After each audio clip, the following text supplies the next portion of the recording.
and brushing your teeth enough to maintain perfect oral health? Aside from aesthetic purposes, is there even a reason to focus on your oral health? Joining us in this episode is Dr. Namrata Patel. Here, she's exposing the forgotten link between the state of your mouth and overall wellness. Together, we explore how things like mouth breathing, chlorine in your water, and even the position of your tongue impacts everything from digestion to cognitive function to athletic performance and beyond. If you have any nagging health issues, this is one episode that you will not want to miss. In fact, this topic is so important that a while back, I wrote an article called The Hidden Forgotten on the overlooked root causes of disease and condition. If you want to check that out, to check out that article, go ahead and look in the show notes and click that link, or you can Google outlier.com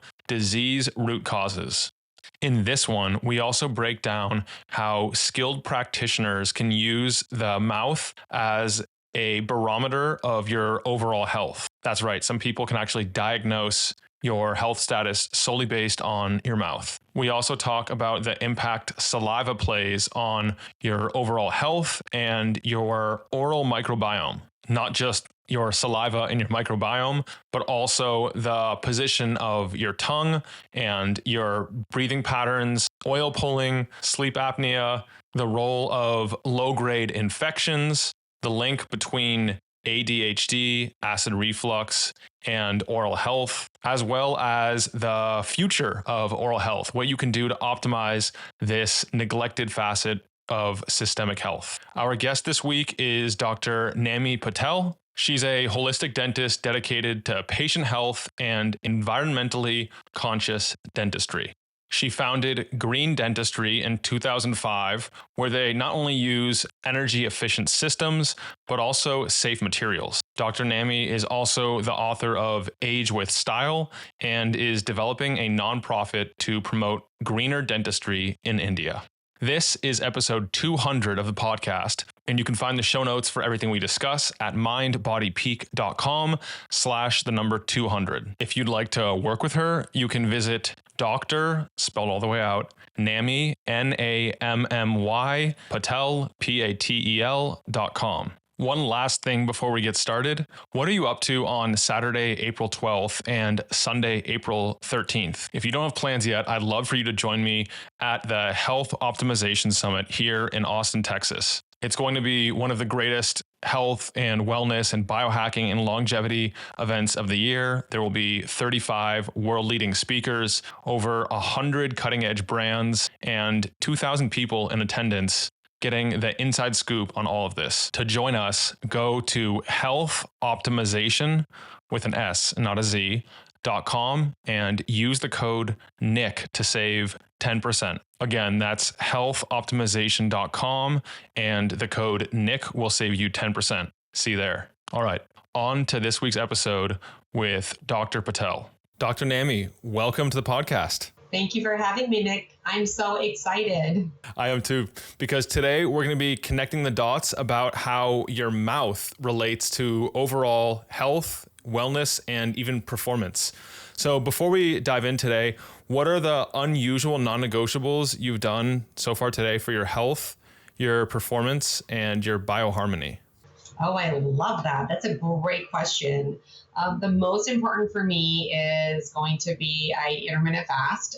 So the most important today is a non-eating day. So I actually do a 36-hour fast, not a 16 or an 8. So today is a non-eating day. So I'm really excited. I love it. I can have mental clarity. I'm excited. I'm excited to speak to you, as you can hear from my voice here. So that's the first thing. A second thing is my hydration, making sure I'm hydrated. I actually do 16 ounces of water as soon as I wake up. And I actually use a wonderful, it's actually a cellular biochemical. It's with, the name of the company is called ASEA, ASEA. And the beauty of it, it actually helps all your cells to communicate better. So that's the first thing I start with in the morning. Doing a 36-hour fast, so that's super exciting. And then, of course, taking my supplements. What is ASEA? Is that a powder? What's the active ingredient? It's actually chloride. It's a chlorine. So basically, what it is that chlorine. It actually funny. It tastes like bleach almost, but it actually is a wonderful mechanism. What it's actually designed to do is that it actually helps reduce oxidative stress. It actually helps get the free radicals that are inside the body and they're removed so that your cells can function better. And it's a wonderful, wonderful, wonderful product to start off with, and really helps our bodies on a daily basis maintain overall peak performance. Mm. You said is that CDS, chlorine's dioxysulfide or something like that? It's something like that, but I don't think it's CDS. It's chlorine something. But I do use. It's funny because we use that in dentistry. We have a mouthwash called Oracare, and it actually creates a chlorine dioxide gas, which actually kills off really like a lot of bad bacteria in the mouth. So this one's a little bit different, but same concept. So it works really well. Yeah, I think people are going to be surprised to hear that you consume chlorine. Right. And hey, everything is about dosages. So if you've got it in the right dosage, it's absolutely okay. It's just when we have too much of it that becomes problematic. Yeah. All right. Well, let's dive into the world of oral health. Why should I care, aside from aesthetic reasons, that I have clean and well-maintained oral health? Well, oral health is systemic health. And Nick, I'm East Indian. I come from an Ayurvedic background. We actually diagnose disease by looking at the mouth. We look at the tongue, we look at the salivary glands, we actually look inside the mouth, and we're actually able to tell what's going on with the rest of the body. So if I didn't have modern technology, like if I didn't have blood work, if I didn't have any of that stuff, the first thing I'd be going to is the mouth, because it really gives me a good idea of what's going on. Absolutely. I remember learning about that when I was doing some cursory studying of Ayurveda, about how much you can tell from just the tongue. And then certain doctors can also tell a lot by looking at your eyes. There's so much wisdom that the body expresses through avenues that most of us would have no clue to look for. Right. Isn't that amazing? And all like 5,000 years ago before modern technology was invented. So it fascinates me. And there's also a link between oral health and a lot of disease, as I understand it. Absolutely. So I always say the mouth is important for two most important ways. And number one is the saliva. We now know specific bacteria that cause heart attack, diabetes, cancer, Alzheimer's, arthritis. And believe it or not, we used to think that they all like stemmed in the gut, but actually they start in the mouth and then they go into the gut. And from the gut, they get into the bloodstream. So that's a really great, finding. And now we have scientific technology that really helps us figure out if these bugs are present and also how much of them are present. And we now even know specifically how we can eradicate them without antibiotics, which is really awesome. So we get to really be proactive with disease and prevent, which is awesome. And most importantly, we really are doing why this is important really is because, if there's bacteria in the mouth, it's actually a slow grade infection. Right? And that's so worse for your body. If you're trying to optimize your body in any way, it's like if you're going to get sick, I'd rather you get sick for 7 to 10 days and then get over it, right? It's that low grade infection for 6 months, like that chronic year, 2 years, 3 years, that's the problem.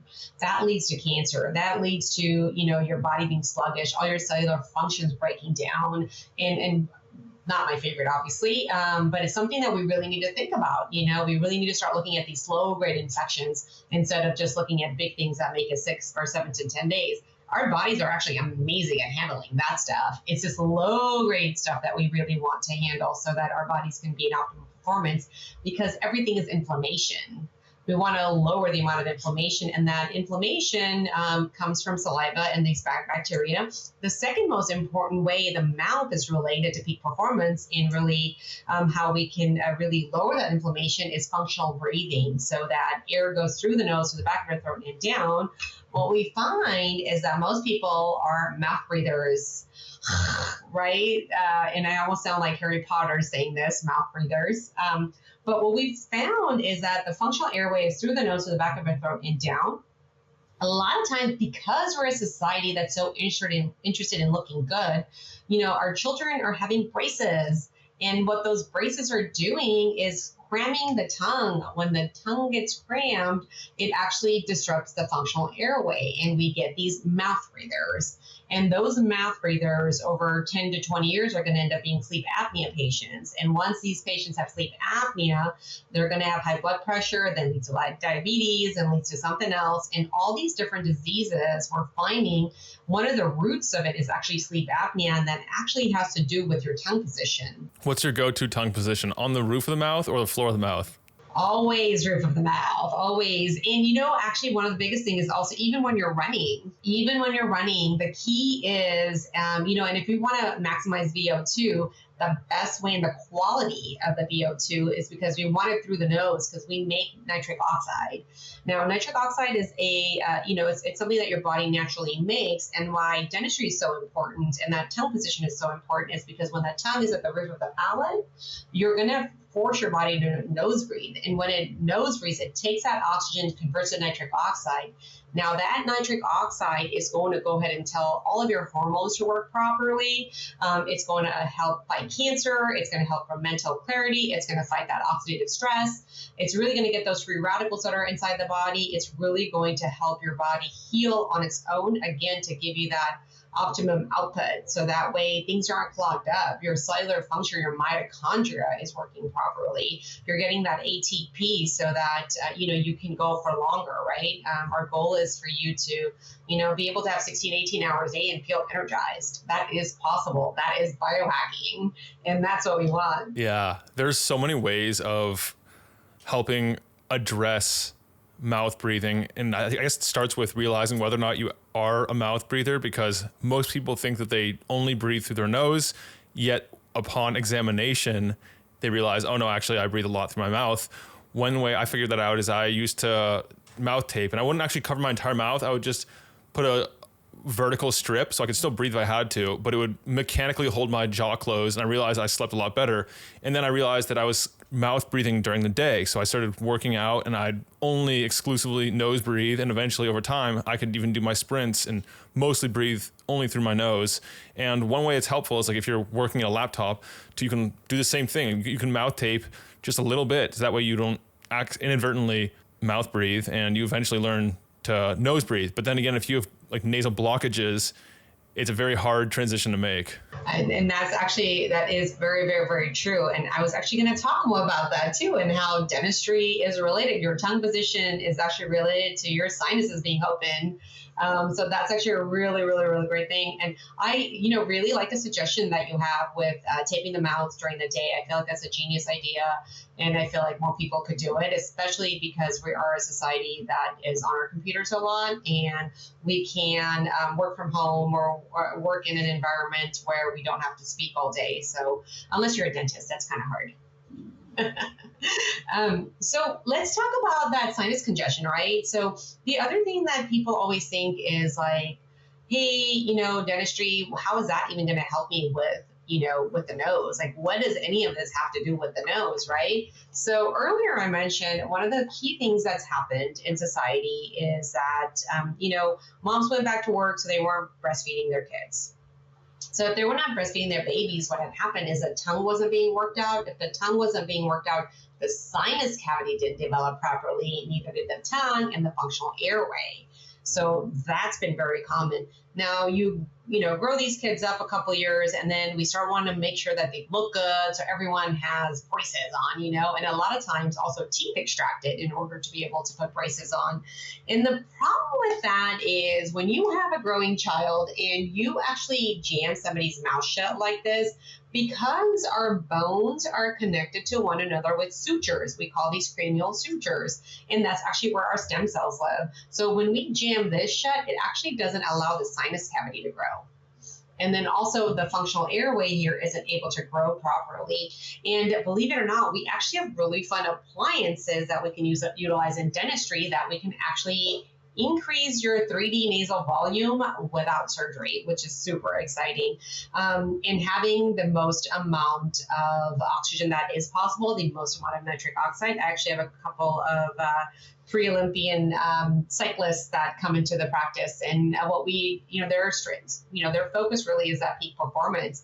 How do I get my VO2? How do I increase it? What can I do? And how can I do it so that it's working really well for my body? So I'm not, I can do this for 20 years, 30 years.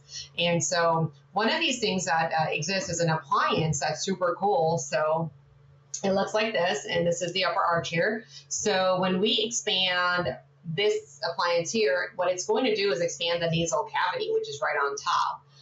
And it actually expands the lower jaw and the windpipe as well. So it actually helps increase that functional airway, which is super cool.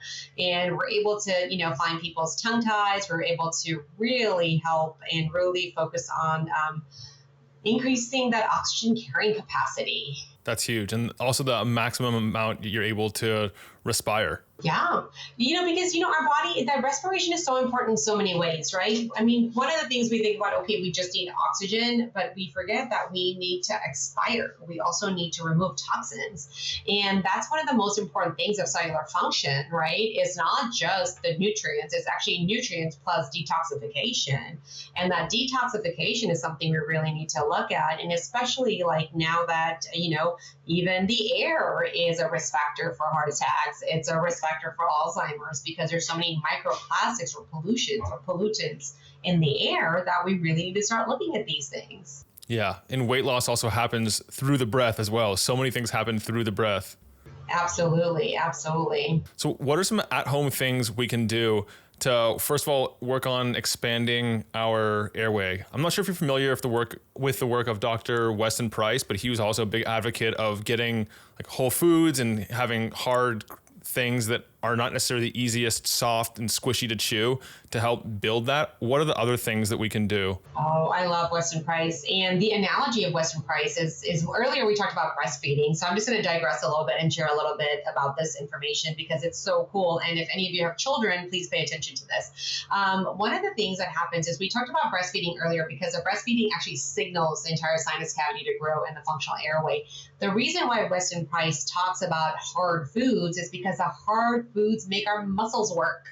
And when our muscles are working, they're stimulating the jaw, and they're stimulating the jaw to be wide. And when the jaws are wide and formed, that's when you get a good, nice functional airway.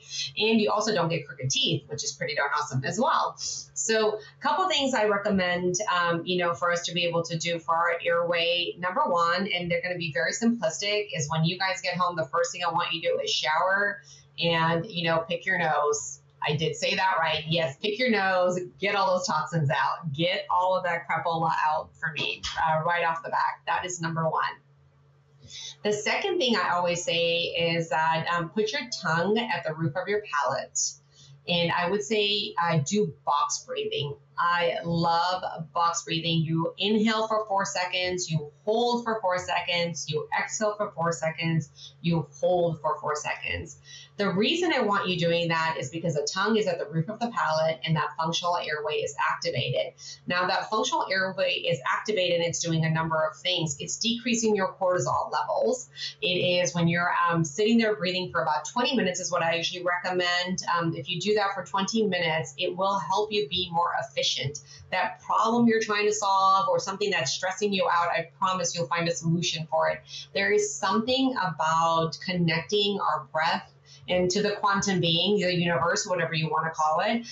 Let's be friends with the universe and use it to our advantage, right? So connecting that breath work and using that higher power, we're actually able to be more efficient, and also it actually helps our body heal naturally. And if you want to be at peak performance, that 20 minutes is going to make a massive difference. And I really, really, really, really like that. The second thing it's going to do is it's going to make sure you get good rest. You're going to get good sleep. And instead of 8 hours of sleep and you're groggy, you may just get 5, but you're going to wake up with energy. And you're going to wake up excited, and you're going to get that good REM sleep, which is that deep state of sleep, which is important for 2 reasons. Number one is activates a growth hormone so that your body grows properly. And the second is reparative function. to make sure that your body fights heart attack, diabetes, cancer, Alzheimer, arthritis, and all of that. That's why that REM sleep is really important. So when I see my patients, I'm not trying to get them to sleep 8 hours. I'm like, hey, listen, I can get you with 5, but I want you to be efficient. So what I want to do is get you to 5 good hours of sleep, and especially with that REM sleep, if I can increase the amount of REM sleep that you have, then you're good to go. Your body is optimized. Your body is working really, really, really well. So you like to focus on REM sleep over deep sleep? Mm-hmm. Yeah, deep is, REM is actually more powerful than deep. I know most of the Oura rings and things like that are looking at that, and they're really looking at deep sleep, but that deep sleep versus that REM is called rapid eye movement. That's when your body's entirely paralyzed. It's paralyzed for a reason. It's focused on healing. And earlier I talked about sleep apnea. Guess people with sleep apnea or mouth breathers, guess what's most compromised with them is the REM sleep.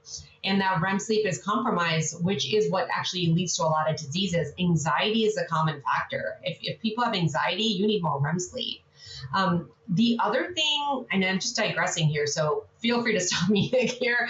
The other thing I really like to focus on is vitamin levels. Earlier you made a really great comment about being at the computer desk and really being able to take your mouth, and that's fantastic.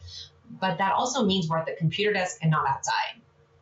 So we're not getting that vitamin D. And that vitamin D is critical for all of our hormones to work properly. And our hormones are a signal lights that tell our body to work properly and also get rid of disease. So if we want our bodies to work properly, then we have to make sure that we've got the good precursors. So if we have good vitamin D, good vitamin B12, B1, B5, and then the B50s, like you're in great shape. That's the best way to make sure your gut's going to stay healthy, you're mentally clear, you're going to get that good sleep, and you're just present. Have you ever met those people, like when you meet them, you're like, well, what are they smoking? They have so much energy. They're like never tired.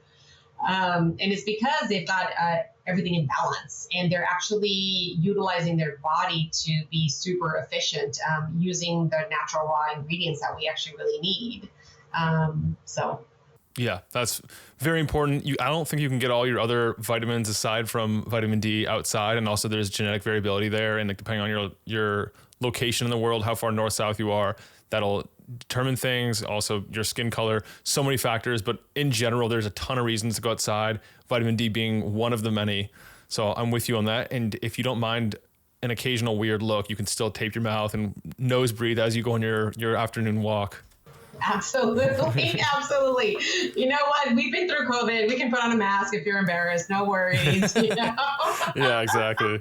Okay. So those are some things that we can do. Are there any good diagnostics you like for the mouth, whether that's like looking at the tongue and seeing a certain color, it's looking at the eyes, maybe it's a blood panel? Because you mentioned that like chronic low grade infections being a potential problem, and that might be one way you'd see this manifest. Are there any like markers you like to look for? Absolutely. So one of the things that we actually use a company called Oral DNA, and we actually take a spit test. And what we're able to see is 2 things. Number one, I want to see your genetic risk. What is your genetic risk for inflammation? What is your genetic risk for heart attack, diabetes, cancer, Alzheimer's, arthritis, all of that stuff? And then the second is the specific bacteria. So that's like as a blood panel, that's what I use in the practice. Now, secondly, what I look in the mouth, just visually, if I'm looking at somebody, I mean, I know we've talked about this quite a bit, but the first thing I look at is the tongue. Because, you'll actually notice some people when they're talking, all you see is their tongue. So as soon as I see, all I can see is their tongue, I can pretty much bet that they're a mouth breather. I can pretty much bet that they have a dry mouth. I can pretty much bet that they've got a red lining around their gums, which tells me that there's some of these low-grade infection bacteria are around. So that's the first thing that I really look at. The red lining around the gums, obviously when you're flossing, if you're bleeding, that's obviously a big sign there as well. The one thing I want to bring people's attention to is on number one, looking at the tongue, really making sure that we're tongue scraping on a daily basis because our body is detoxing. And so scraping that tongue, getting rid of all that gunk on the tongue, that's super important. The second thing I'm also looking at is really making sure that your mouth is not dry. That's the one thing people are not talking about is a dry mouth. Now, dry mouth is caused by many reasons, one including like anti-anxiety medications, right? That's one reason that happens. Too much caffeine will do it too, believe it or not. Not just alcohol, but too much caffeine will do it. Being in certain environments where it's super dry will do that as well. So there's a lot of reasons for the dry mouth, and all of that dryness is what's creating all these bacteria to overgrow. So I'm always looking at these telltale signs, whether I can see the tongue, whether I can see some, redness around the gums, or whether it's a dry mouth. These are all telltale signs for me that there is a problem and something needs to be done. Yeah, it's counterintuitive that a dry mouth would lead to more bacterial overgrowths, like pathogenic bacterial overgrowths, and be undesirable. But yeah, you're right. And some of these like seemingly innocuous side effects of medications and supplements and things, such as a dry mouth, aren't actually as innocent as they seem. No, dry mouth is actually, we always used to think dry mouth was for old people, if they're in their 60s and 70s or 80s. But in all honesty, now I'm finding it more and more, even in the younger generation.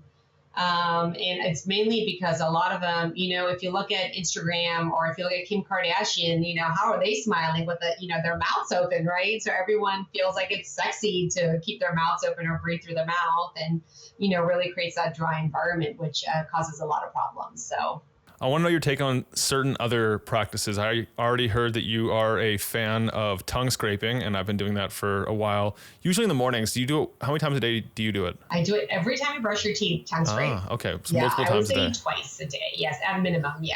Gotcha. And then also, what's your take on oil pulling, whether with sesame oil or coconut oil? I tend to like coconut oil. And the reason I tend to like coconut oil is because it's a better binder. So if anybody thinks you're, oil pulling because you are, trying to make your teeth better, that's not the case. So the real case for oil pulling is actually systemic health. The reason we want to oil pull is because, earlier we talked about detoxification, right? And so what happens with detoxification is that things come out of our body in certain ways. You're gonna breathe it out, you're gonna sweat it out, you're gonna pee it out, you're gonna poop it out. Those are the ways that we actually know of. Now, oil pulling is another way we can pull out the toxins in our body. And so when we are swishing around the mouth, oil, especially coconut oil, is a great binder. And what that does is that there's any metal, mercury, anything like that that's in the body, mold, anything that's in the body, what it's gonna do as you're swishing, underneath your tongue, there's a lot of blood vessels. So the reason why we do it for 20 minutes is because you're getting that blood to circulate and you're getting that coconut oil to bind. And as it binds, you're gonna, pull the toxins out of your system, and then you're gonna spit it out into a bucket. So that's the whole reason for oil pulling. I'm a big fan of it. For systemic purposes, I'm a big fan of coconut oil pulling. Sesame oil, however, is great for your gums only. So if you're going to use sesame oil, put it on your fingers and massage your gums. It actually does help with gum health. So if you wanted to do something, if you had like gum disease and that was your focus, I would say use a sesame oil or rub it on your gums and go to sleep. That's fantastic. But if you are looking for a binder, if your whole reason is I want to be in better health overall, then I would use it as a binder. And I would do the 20 minutes of coconut oil and having it pull out any toxins that are in the body. Yeah, you can multitask while you're doing the oil pulling. Ayurveda mentioned using coconut oil only for like 1/3 of the constitutions, and sesame oil was the most universal as far as I remember. Do you know why?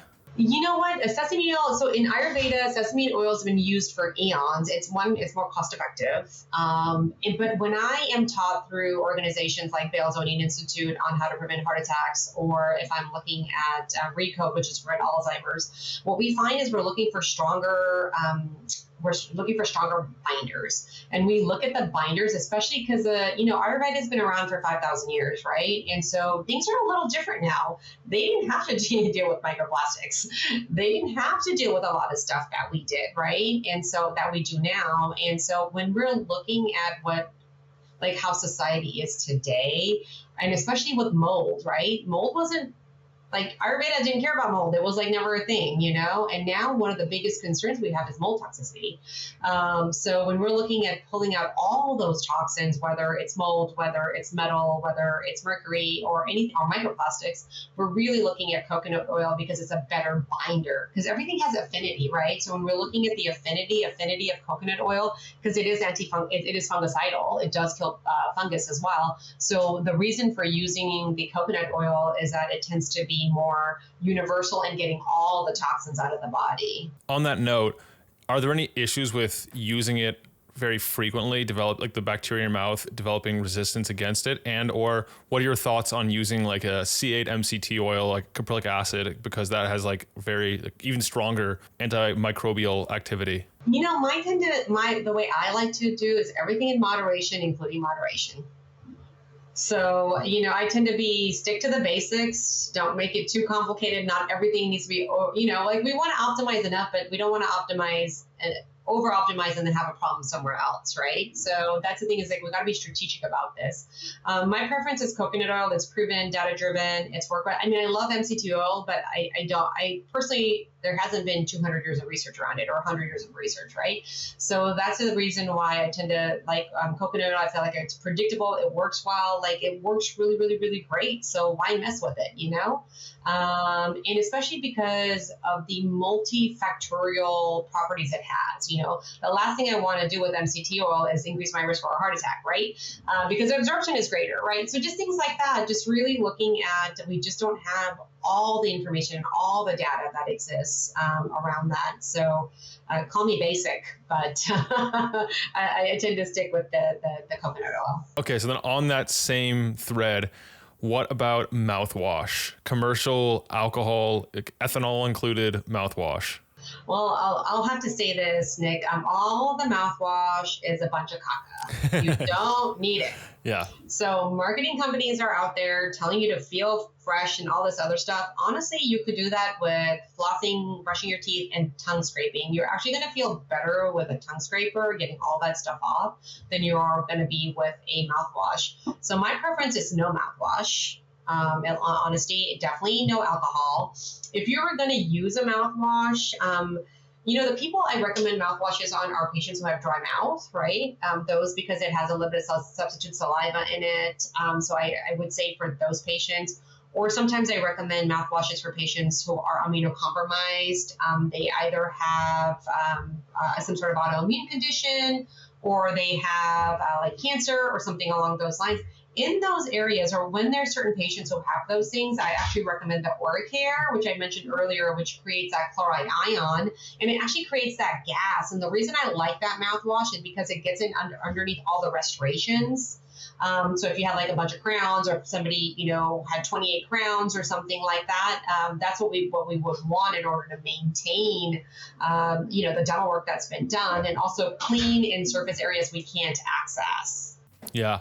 I've also seen research that if you use alcohol containing mouthwash, you're going to kill the bacteria that help convert nitrate, I think it's nitrate, into nitric oxide, which leads to a greater chance of cardiovascular events and other nasty consequences. That is true. That is true. The entire microbiome gets, you know, challenged because, you know, think about alcohol. We use like alcohol to wipe down surfaces, right? So we're using that because we want to kill all bacteria.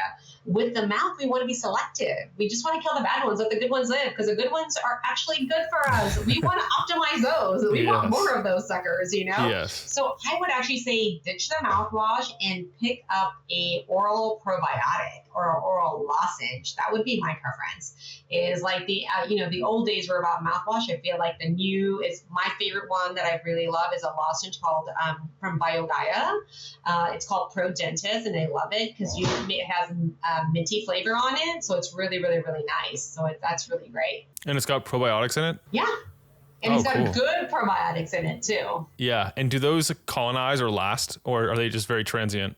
The way I like to look at the oral microbiome is like a pond or a swamp, right? So when the mouth is dry, we're going towards a swamp. right? When the mouth is moist, we're staying in the pond area, right? And if you have a pond, you have these beautiful koi fishes and everything's really dandy, you want to feed them. You want to keep them around, right? Yeah. And that's what the oral probiotics do, is they really just help populate good bacteria in the mouth. And they're highly specific too. The strains that go inside are really good. And what that also does is when we have high strains of good bacteria, it actually kills the bad ones. Yes. So that balance still stays, which is what we like. Yeah, and that happens in the gut too. Yes, absolutely. And hence the reason we talked about the vitamin D earlier too. We wanted to talk about vitamin D as a precursor because it is not only important in, having all your hormones work properly, it's also very important in your sleep, but also for your gut health. There's some specific bacteria that you cannot sustain if you don't have good vitamin D. Interesting. Yeah. Okay, what about using a Waterpik? Are you a fan of that, or do you prefer traditional floss? Oh, I love the Waterpik. I feel like that's fantastic. I'm a flosser, but it's because I'm also a dentist, Yeah. But I'm in San Francisco and I have to realize everyone here loves a gadget. So I actually really like the Waterpik. I feel like it works fantastic. And then what I tend to do is if I have certain patients with certain diseases that I'm concerned about, we actually can put things inside the Waterpik to help. For example, sometimes we can put a little bit of hydrogen peroxide, like maybe 8 ounces of water, maybe just a little, maybe 1/4 teaspoon of hydrogen peroxide. So we can use that in the Waterpik. Is that food grade hydrogen peroxide? Yeah. So you can use hydrogen peroxide, it dilutes it, and it's great for patients who tend to build up a lot more, gum disease bacteria. I find it's very gentle, it works really great, it keeps their oral biome super healthy. So I tend to really like that. A lot of times, sometimes we use ozone water. Oh yeah, I was going to ask you about ozone. Yeah, so we use a lot of ozone in dentistry. I love it. It's great. Ozone is extra oxygen, and you can never go wrong with oxygen. And especially being able to use ozone is actually also good at killing specific bacteria. That's the other reason I really like it. So I really like to use ozonated water, especially in gum, deep gum cleanings and also cleanings in general. I also like ozone oil. There's specific ozone oils to put underneath the gums that helps maintain good, healthy microbiome and make sure that everything's working well. Nice. So I'm glad to hear that on both counts because I use a Waterpik and I was hoping you weren't going to take that away from me. And I also have an ozone generator here that I don't really use that much for oral reasons, but I could see it being like a very powerful intervention and a lot better than some of the traditional ways that the mouth was cleaned.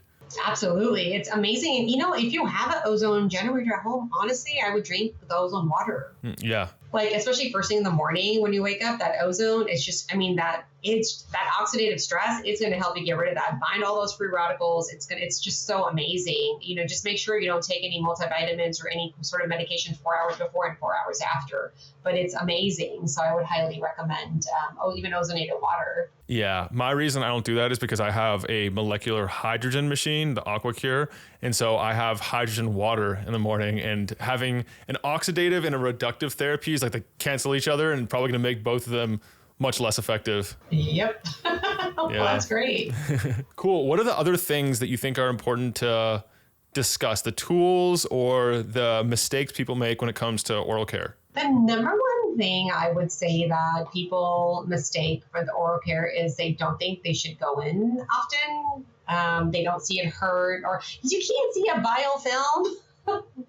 You're not going to be able to see sweaters on your teeth. It may feel a little funny or whatnot, but you'd be so surprised. There are some patients who look amazing, like they're physically fit, they're doing really great and all of that stuff. And then all of a sudden we'll find a lot of these bad bugs in their mouth.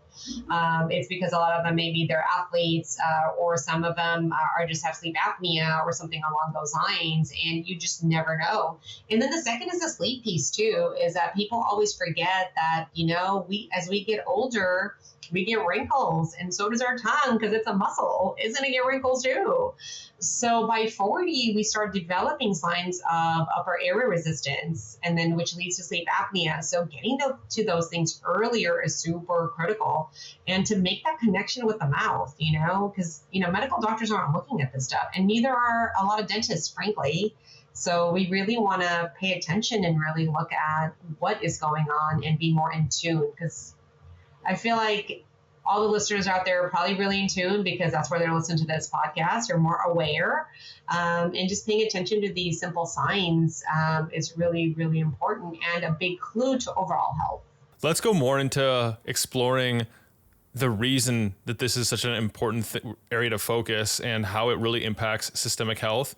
Because when I first heard it described to me as like, if you have an overgrowth of certain bacteria in your mouth, and every time you're eating the food, it might be the most clean, pristine, healthy, organic, biodynamic, regenerative food. But if you have an infection or an overgrowth, and every time you're taking a bite, you're swallowing that, you're going to increase your like inflammatory load, and you're going to be like putting a lot more load and strain on your body than if you didn't have that. Absolutely. Absolutely, Nick. That's a great point. So just naturally on a regular day, we're swallowing 5 gallons of bacteria. Now that's a lot. 5 gallons is insane. That's a lot of buckets, right? And so think about like those 5 gallons, you actually have more saliva than you actually have food. Right? And the whole purpose of saliva is to help break down that food, create that nitric oxide. That whole purpose of saliva is to kill off any fungus, kill off any bacteria, anything like that that may be problematic. That's the whole purpose of saliva. Now, if the saliva doesn't work, because it's got so many bad bugs in it, like the food doesn't even matter because the quality just went down by 70%. Because the things, it's like, the perfect example I like to use is, let's say for somebody, who had the methylation gene and they weren't able to methylate something, and we'll use vitamin D3 as an example. So you take your vitamin D3, but you can't convert it into usable vitamin D3, right? And so that's an issue because what good is taking that vitamin D3 if your body can't utilize it?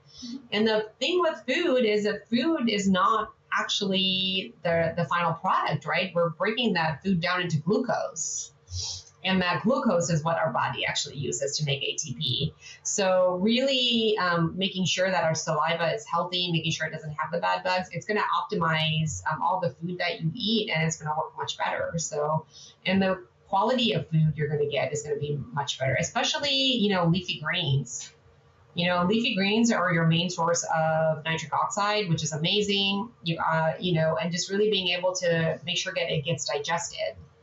So we don't want any leafy greens with E. coli in it. We don't want any leafy greens. I mean, all the stuff we hear about TV all the time about like, carrots are recalled. This is recalled. This is recalled. This is recalled. You know what I mean? So, our bodies are designed to function, and our saliva is designed to help us. It's designed to kill all those suckers off so that we can be more functional. So how important do you think it is to really, like, if you get produce, to wash it with, say, hydrogen peroxide or ozone or vinegar or something to potentially reduce the pathogenic load on the food? And then also you're going to be, I guess, by nature of those cleansing products, also reducing the amount of like pesticides and herbicides and other things on the food.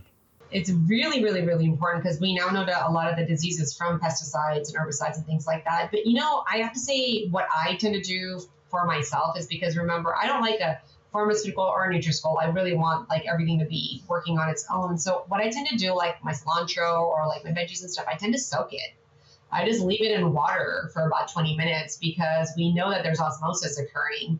So what that's going to do is start pulling out all the bad stuff, and I'm not using any chemicals. I'm not using anything like additive for those reasons. And I'm keeping its chemistry the same, right? Because that's what it's about, is keeping that chemistry to be the same. So if I soak, my vegetables and I let it sit for 20 minutes and then I take everything out, and throw away. And then I do actually, a lot of times I'll do that about 3 times. Whether it's, eggplant are my favorite. I love eggplants, whether it's a salad, but just doing it multiple times, it really makes a difference. And also, the food quality is way better. It's just, I feel like the nutrients are, a lot more dense. And my husband and I actually own a hydroponic plant in our home. We love, love, love that because, that's pretty easy. I don't have to worry about, I can just rinse it once and it's good to go. But, outside food or even the farmer's market where we get organic food, I tend to wash it several times before. And I tend to like to soak it in water. Is usually, my way of doing it. And I'm blessed to have my mom live with me, which is so fun because she's a small Indian woman who loves to cook. So literally everything is so fresh, and the food is the fruit, like as I say, vegetables are laid out, they're cut, they can actually, she's retired, she's got time, so she really enjoys putting it all together. So, but if I was somebody on the go, I would say the best thing is my husband and I do this just a meal planning portion too. Just if you're gonna wash everything, start maybe we go to the farmers market on Saturday mornings. So as soon as we come back from the farmers market, everything's washed and laid out. So that way, before it even goes in the fridge, we don't wait to use it. We just clean it as soon as it comes in the house. Kind of like come home and shower. Same process with our food too. Yeah. Is water enough to strip off the herbicides and pesticides and rodenticides and all that stuff? I think when I haven't tested it, so I don't want to say that I have. I know enough about it, but when I soak them for 20 minutes, because of the osmosis aspect of it, I do find that I don't find any sort of problems with it. And it's mainly because of, I think it's also, we're doing it 3 times too, right? It's not just a one soak. You're doing one soak, a second soak, and a third soak. And by that time, I'm not finding any sort of problems with it. But I'd be curious to see if they would test that out and see what they would find in it. Yeah, it'd be cool. I think it probably wouldn't change the chemistry much if you use like vinegar or hydrogen peroxide and just soaked it, not even soak it, just like rinse it off with that. And then soaked it in water afterward. Because I've tried some of that stuff before, and I feel like it's just something that if it feels good for you, do it. If it doesn't, then not. For me, it just felt like it was an extra step. But then washing it 3 times is too, right? So it's like, so I feel like whatever works, it actually is absolutely A-okay, and then just finding what tends to fit your schedule too, right? So exactly. I think there's a lot of other lower hanging fruit than like triple or quadruple or washing your produce with some special solutions. It's probably more impactful to focus on oil pulling or something like that than it is to do this. And if you have the ability, sure, like bonus points to do it all. The good thing is, I'm hoping that as time progresses, we're becoming more and more aware of the quality of food, and that there will be more and more regulations around the things that go into it. And we're actually more hydroponics. Like, I'd love to see more of that. I know I've seen a couple of articles where in certain countries they've started hydroponic farms where the soil quality is so much better, and they're not having to use pesticides and herbicides and stuff like that. So I would love to see the food quality change especially in San Francisco, because believe it or not, when I go to Europe, I have no problems with a lot of the food. And here, I tend to be a little bit more mindful of what I eat and or how much of it I eat too. Yeah, different regulatory landscape. A lot more things are approved here that are completely banned and have been banned over there. So it's not like comparing apples to apples. No, not at all. And, even like in dentistry, all the dyes, right? They were, causing ADHD and just all the things. And that's the thing is like, we just don't know enough. And that's the thing is, I love biochemistry. It's one of my favorite topics in dental, and actually undergrad, not dental school, but, just learning about how the composition of things change, but also looking at how it reacts with our body. It's just that when we introduce one hydrogen, it completely can change a reaction, right? And so it's made me think, 2-3 times before I start adding stuff and stuff like that. So I try to be as natural as possible. Less is more is my, motto, I guess. In your hydroponic setup, are you adding back a lot of the stuff that's missing? 'Cause I know a lot of people just add like the NPK fertilizer. Are you adding like the minerals and trace minerals and that kind of stuff as well? The company that I use, they actually send us the trace minerals for sure that goes inside there. So it works beautifully. And then the area that we have where the hydroponics sits, it's literally like it gets so much sun. So it's like natural lighting versus actually utilizing the lights itself, because it self-adjusts, which is really awesome. So I find that, the answer to your question is yes, we do put the trace minerals in it. Because in my local grocers, I'll see some products that say they were proudly grown in a hydroponic medium. And then I thought to myself, that doesn't tell me anything about the quality of the setup they have. And I'm wondering if it's going to be more or less nutritious than soil. At least with soil, there's like some level of standards. Well, the biggest thing with soil is also the, nitrogen fixation, right? We talk about nitric oxide, and we want to break that down into nitric oxide and stuff. Because the nitrogen fixation is where the nitrogen goes in the soil and then into that through the plants through photosynthesis. But But with the hydroponics, they actually have, I'm pretty certain that they have not fertilizer, but trace minerals and things like that go inside it. But also the one thing that I find that makes a big difference with the hydroponics is the quality of water, because you're not just using tap water. Right. And I feel like that's making the biggest difference, is that the water that we're using is like distilled. And so all the junk is taken out of the water. So I feel like that's what's really making the bigger difference. But that's just my 2 cents. I could be completely wrong. No, I think in your case, you're right. I don't know what the large companies do, if they're using really high quality water or if they're using just tap water. I want to hope that they're not using just tap water. But you also are able to better control against the environmental contamination, such as, unfortunately, what's going on in California and the produce that's grown there, and the extremely off the charts high levels of toxins that are now going to be in the produce, in the soil for a long time to come. Absolutely. And that's the challenging part, is because our climate has just changed so much. It's just changed so dramatically, and it's continuing to change, and it's changing rapidly.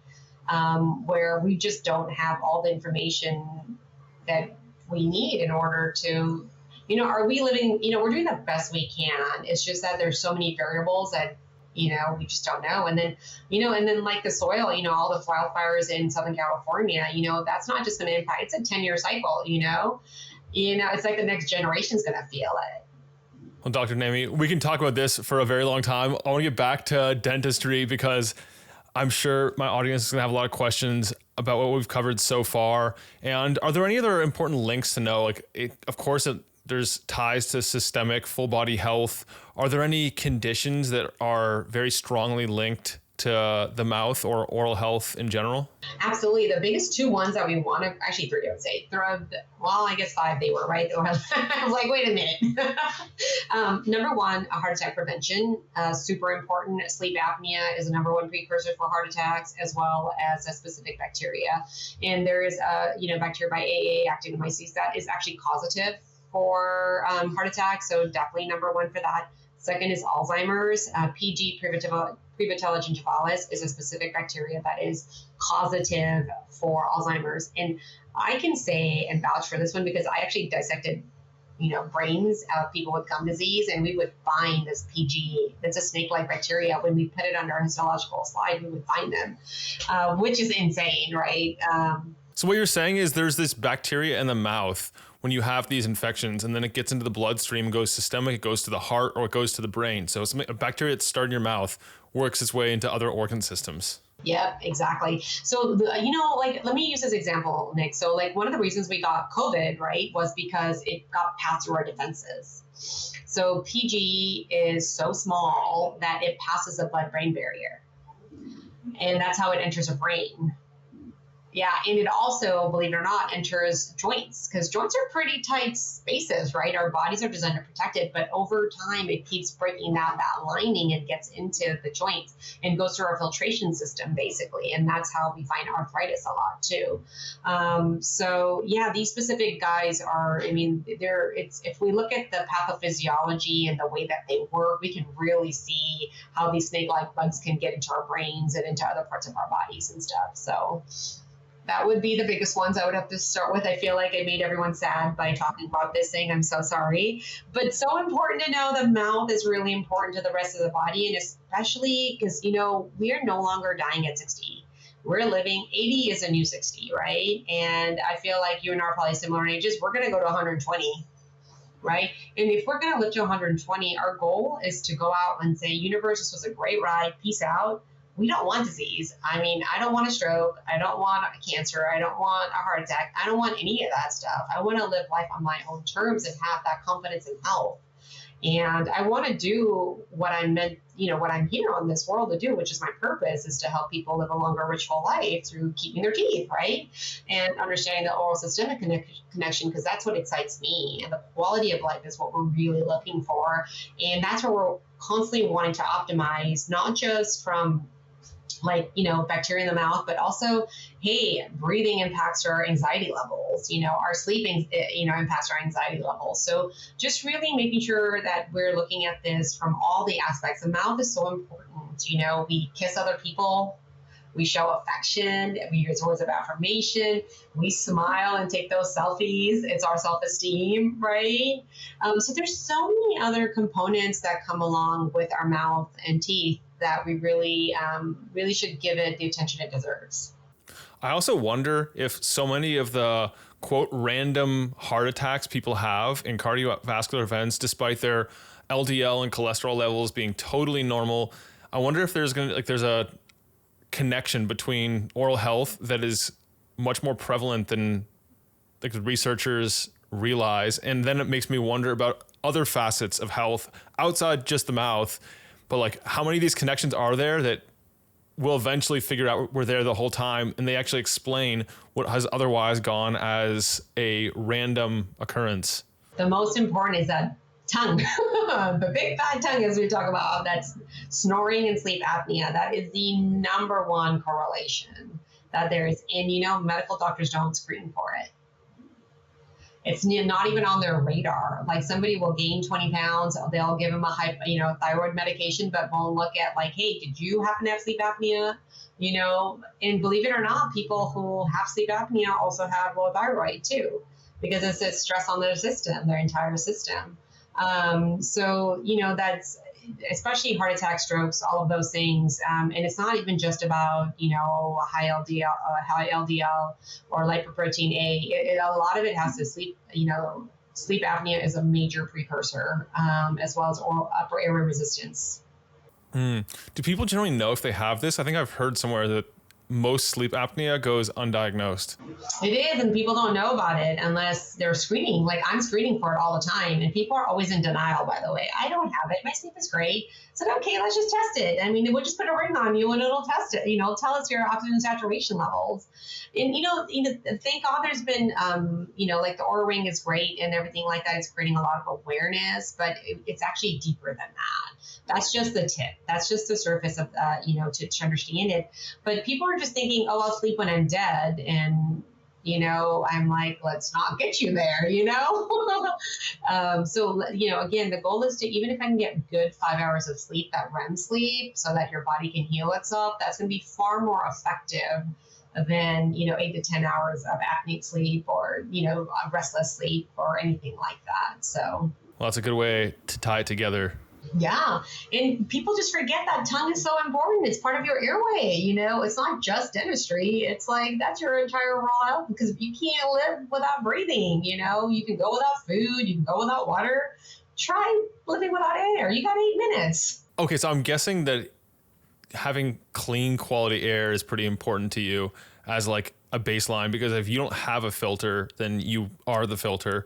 But then what else? How else should we be taking care of our tongue in addition to the basic tongue scraping and toothbrushing and keeping it on the roof of our mouth when we're going about our day? Right. The most important thing you can do for your tongue is tongue training exercises. Anybody over 40, your tongue's going to start getting wrinkles. It's going to start collapsing. It's just a given. So you can do tongue training exercises. My favorite one is, hey, if you're driving, stick your tongue out at somebody. That is actually a tongue training exercise, believe it or not.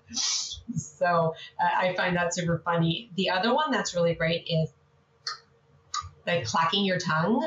Yeah. And you can do that about like 20 to 50 times. It's a push-up for the tongue, so it's pretty fantastic. You can also put your tongue to each side and stretch it out. And you'll realize the sides of the tongue get stretched. So that is really fantastic as well. So those are some simple ones that you can do that really help out. And then, I've always had patients who tell me, because we make them do myofunctional therapy and stuff like that. So, they always laugh. They're like, it's Friday night and all their friends will come over and they'll have a bottle of wine and then everyone's sticking their tongues out and doing myofunctional therapy. So, hey, it could be entertainment too. How often are you doing these tongue exercises? Daily? Multiple times a day? I'd say 2 minutes a day. 2 minutes, okay. Yeah, and you can pick one. So if you just feel like sticking your tongue out at people while you're driving, feel free to do that for 2 minutes. And if you get really advanced, you can oil pull and you do the tongue exercises at the same time. Right. Nice. Okay, we've covered a lot of ground. What else is there? Like any correlations between like longevity and either tongue health or overall oral health? Yeah, absolutely. Well, let's start with that one first. That's a great question. Keeping your teeth is kind of important. Keeping your teeth adds an extra 10 years to your life. That's a hands down fact. We don't even have to go, it's like scientifically proven. The reason for that is because when you're getting those leafy greens, you're able to chew. When you're able to chew, you get that nitric oxide. So super important with that. So we really want to be able to make sure, you are chewing.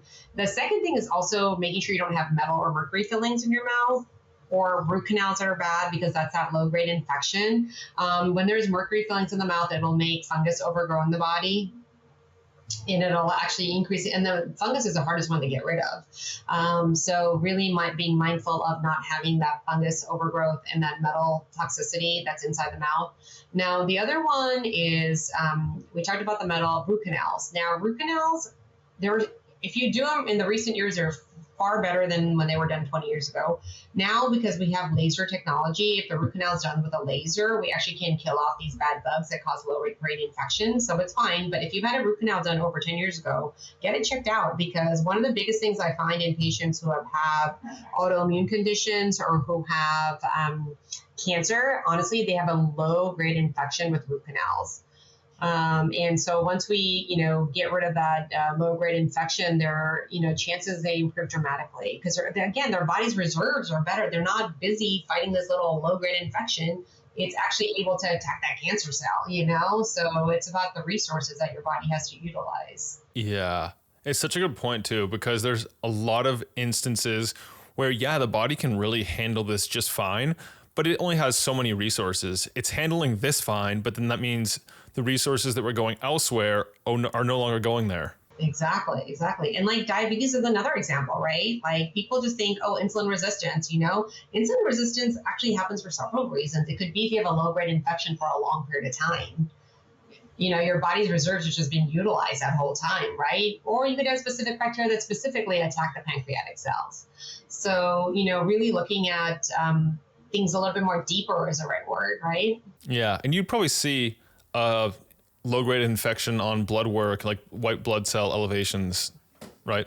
That or C-reactive protein, I think that is a one that you can see. But, in the mouth, it's kind of hard to tell because there's a range, right? Because everything is inflammation, right? Everything is inflammation. And the goal isn't to get rid of inflammation. We need inflammation because it's also the way our body heals.